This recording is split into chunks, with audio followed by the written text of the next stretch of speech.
Alors bonjour et bienvenue à LVA TV. Ce matin, nous sommes en compagnie de Jean Naubert, Bonjour. avocat de l'Union paysanne. Et en fait, on aimerait vous parler des journées de la régie. En fait, la régie des marchés agricoles a tenu des journées il y a quelques semaines, en fait, où l'Union paysanne avait ses revendications pour le hors-quota. Exactement. On vous a sur le plateau et nous, on n'était pas là à la régie, en fait. Oui, On a suivi un petit peu Maxime Laplante, qui les premiers jours oui, a fait des bilans de fin de journée. oui, Mais c'est quoi les faits? En fait, il s'est passé quoi exactement à la c'est ça. régie? Ben, il faut se reporter en 2016 où l'Union paysanne a fait pour la première fois la demande pour hausser les seuils de hors quota. Et à partir de cette demande-là, la Régie a aussi reçu des demandes de la Fédération des producteurs de volailles et de la Fédération des producteurs d'œufs du Québec, donc les éleveurs de volailles du Québec et la Fédération des producteurs d'œufs, pour, de leur côté, développer des programmes d'accès à la production pour la relève agricole. Et la Régie a choisi de faire des auditions publiques communes pour tous les dossiers qui pouvaient se rattacher de près ou de loin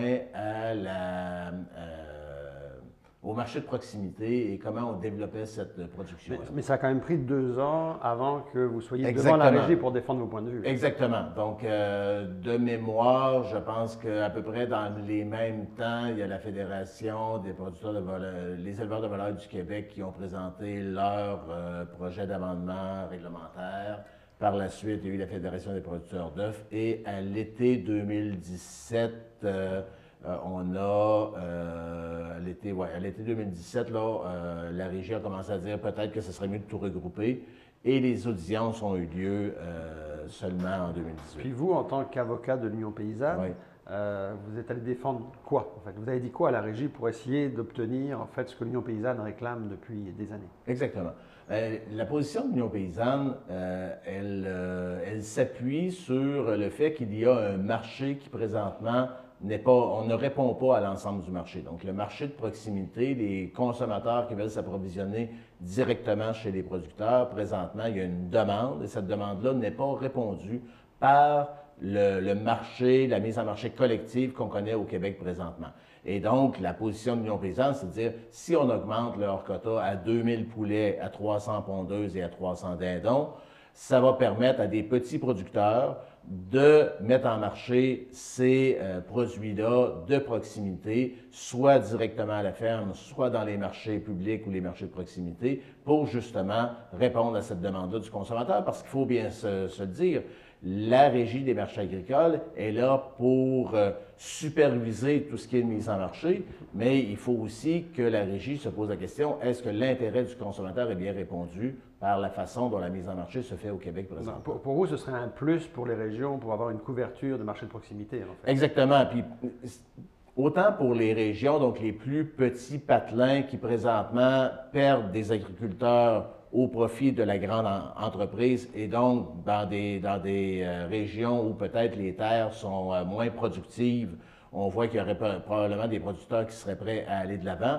ou dans des régions plus productives, mais sur de plus petites surfaces, pour, par exemple, compléter une ferme maraîchère qui voudrait, je pense au panier soutenu par la communauté ou des choses comme ça, qui permettraient effectivement d'offrir une autre gamme de produits à même cette production-là. Mais là, j'imagine que bon, vous étiez vous, en fait, en tant qu'avocat de l'Union paysanne, l'AKP aussi est venue présenter. Donc j'imagine que l'AKP doit être pas mal sur votre ligne. Exactement. Donc, il y avait, je dirais qu'on était 3 d'un côté et 7 de l'autre dans l'ensemble. Donc, de notre côté, il y avait bien sûr l'Union paysanne, il y avait la CAP et il y avait la coopérative La Mauve qui est également venue témoigner devant la Régie. Donc, bien sûr, à quelques nuances près, on s'appuyait l'un l'autre dans nos revendications. À la partie adverse, vous aviez l'UPA. Et bien sûr, il y avait de l'autre côté, bien, il y avait les éleveurs de volailles du Québec, la Fédération des producteurs d'œufs, il y avait l'UPA, il y avait l'ECMA qui est l'équipe de contrôle des maladies avicoles, l'Association des abattoirs maintenant, le Conseil québécois de la transformation de la volaille, l'Association des détaillants en alimentation. Là, je pense que j'ai fait le tour des autres partis. Et en gros, la position des autres partis, c'est de dire, bon, pour ce qui est des fédérations affiliées à l'UPA, qu'eux étaient capables d'offrir des programmes qui répondraient à cette demande-là, qui faisaient présentement des efforts. Et est-ce qu'ils reconnaissaient ce besoin de marché de proximité? Le besoin de marché de proximité, c'est probablement la seule chose sur laquelle tout le monde s'entendait.